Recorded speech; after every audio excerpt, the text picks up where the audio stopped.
Hello दोस्तों, नमस्कार। स्वागत है आपका फिर से नई वीडियो में। दोस्तों आज की वीडियो में हम देखने वाले हैं दोस्तों पद्मलाल पुन्नालाल बख्शी का जीवन परिचय। तो दोस्तों आप लोग देख सकते हैं ये जीवन परिचय काफ़ी इंपॉर्टेंट है दोस्तों, काफ़ी सरल भाषा में आप लोगों को बताएंगे और काफ़ी जल्दी याद कराएंगे आप लोगों को। तो वीडियो काफ़ी इंटरेस्टिंग होने वाली है, आप लोग वीडियो में कंटिन्यू बने रहिए।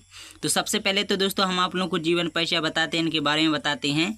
और दोस्तों मैं जो है काफ़ी डिटेल में बताने वाला हूँ, तो आप लोगों को पूरा याद नहीं करना है दोस्तों। आप लोगों को मैं बताते जाऊँगा आप लोगों को कितना याद करना है कितना नहीं करना है। तो दोस्तों जैसे कि मान लो इतना दिया गया है, तो इसमें आप लोगों को ज़्यादा कुछ याद नहीं करना है। जैसे आप लोग चाहें तो यहाँ तक याद कर सकते हैं और इसके बाद कुछ रचनाएं बताऊंगा तो वो याद कर लेना, और इतने में ही आप लोगों को 3-4 नंबर मिल जाएंगे। तो चलिए दोस्तों स्टार्ट करते हैं जीवन परिचय इनका। तो दोस्तों द्विवेदी युग के दोस्तों पद्मलाल पुन्नालाल बख्शी दोस्तों द्विवेदी युग के प्रसिद्ध साहित्यकार श्री पद्मलाल पुन्नालाल बख्शी का जन्म सन 1894 में छत्तीसगढ़ क्षेत्र के खैरागढ़ नामक स्थान पर हुआ था। और इनके पिता का नाम उमराव बख्शी तथा पितामह यानी दादाजी का नाम पुन्नालाल बख्शी था, और ये दोनों साहित्य अनुरागी तथा काव्य के रचनाकार थे। दोस्तों उनकी माता के हृदय में भी साहित्य के प्रति अनुराग था, और इस प्रकार बख्शी जी का पालन पोषण एवं शिक्षा दीक्षा एक साहित्यिक परिवार में हुई थी। बीए की परीक्षा उत्तीर्ण करते ही इन्होंने पहले हितकैडी में और फिर अन्य पत्रिकाओं में भी अपनी रचनाएं प्रकाशित करवाना शुरू कर दिया।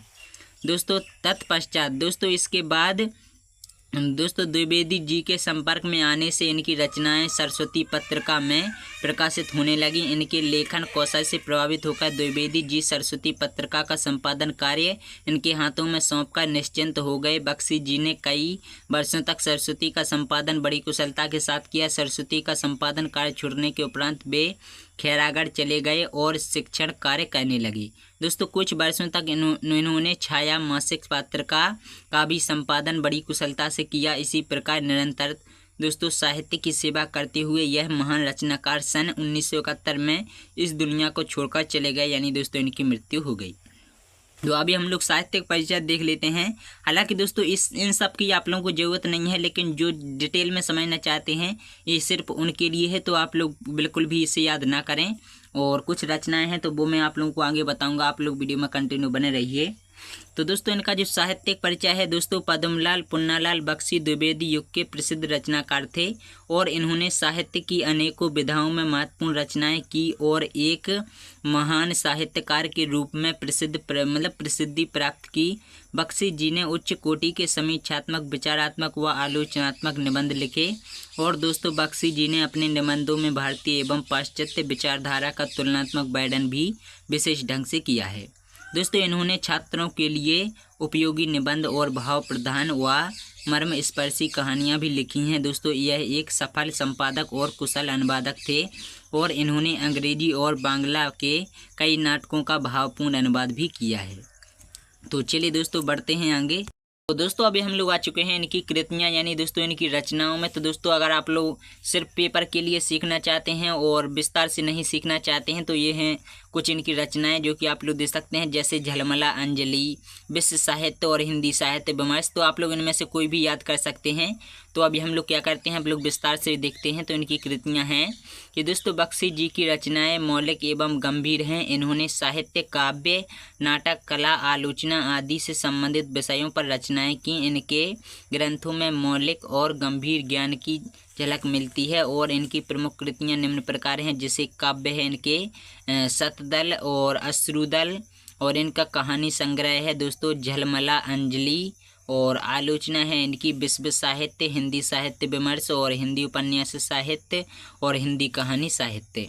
और हम लोग इनके निबंधों की बात करें तो दोस्तों इनका जो निबंध संग्रह में सबसे पहला निबंध है पंचपात्र, और उसके बाद है प्रबंध परिजात, और उसके बाद है कुछ यात्री, उसके बाद है कुछ बिखरे पन्ने, और इसके बाद है पदमबन। तो चलिए दोस्तों अब हम देख लेते हैं इनकी अनुदित। तो दोस्तों प्रायश्चित उन्मुक्ति का निबंध तीर्थ स्थल झलमला बख्शी जी की अपने समय की बहुत प्रसिद्ध कहानी यानी लघु कथा थी, और इन्होंने बाल साहित्य से संबंधित अनेक पुस्तकें भी लिखी हैं। तो चलिए दोस्तों अभी हम लोग इनकी भाषा वगैरह के बारे में भी जान लेते हैं। तो दोस्तों इनकी जो भाषाएं हैं वो कुछ इस प्रकार से हैं कि दोस्तों रूखापन एवं जटिलता इनकी भाषा में बिल्कुल नहीं था। दोस्तों रूखापन एवं जटिलता इनकी भाषा में बिल्कुल नहीं था।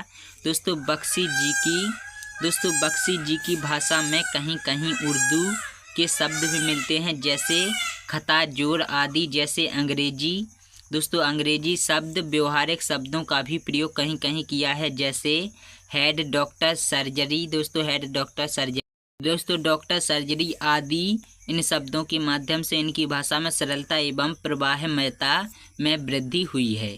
तो चलिए दोस्तों, अभी हम लोग इनकी शैली के बारे में थोड़ा बहुत जानते हैं और उसके बाद हम लोग इनका साहित्य में योगदान देखेंगे। तो दोस्तों बख्शी जी की रचनाओं में भावनात्मक शैली और व्याख्यात्मक शैली तथा विचारात्मक शैली का प्रयोग है, जिससे दोस्तों उनके निबंधों में अत्यंत उत्कृष्टता का प्रतिपादन हुआ है। अभी हम लोग इनका देख लेते हैं साहित्य में योगदान। तो दोस्तों इनका साहित्य में क्या योगदान है वो हम लोग समझते हैं। तो दोस्तों साहित्य साधना के पथ पर, दोस्तों साहित्य साधना के पथ पर बख्शी जी मौन तपस्वी की तरह निरंतर कार्यरत। बख्शी जी एक सफल आलोचक, श्रेष्ठ कहानीकार और विशिष्ट निबंधकार थे और इन्होंने अनेक महत्वपूर्ण ग्रंथों की रचनाएं भी की। बख्शी जी की गणना में से शिष्ट हास्य, दोस्तों शिष्ट हास्य, व्यंग्यकार और कुशल आलोचक के रूप में हमेशा स्मरणीय रहे हैं, यानी रहेंगे। तो दोस्तों यही सब था और यही था पद्मलाल पुन्नालाल बख्शी का जीवन परिचय, जो कि आप लोगों ने विस्तार से समझा। और मैंने आप लोगों को ये भी बता दिया है कि अगर आप लोग की सिर्फ पेपर के लिए याद करना चाहते हैं, विस्तार से नहीं सीखना चाहते हैं, तो आप लोग केवल इनका जीवन परिचय याद करें। उसके बाद आप लोगों को सीधे ही इनकी रचनाएँ लिख देनी है और दोस्तों रचनाओं के बाद इनका साहित्य में थोड़ा बहुत योगदान लिख देना है। तो बस इतने में ही आपका काम हो जाएगा। तो यही सब था। बाकी दोस्तों अगर आप लोगों को वीडियो पसंद आई हो तो वीडियो को लाइक और शेयर करना, चैनल को सब्सक्राइब जरूर कर लेना। हम मिलते हैं अगली वीडियो में किसी नए टॉपिक के साथ में, तब तक उसका जय हिंद, जय भारत।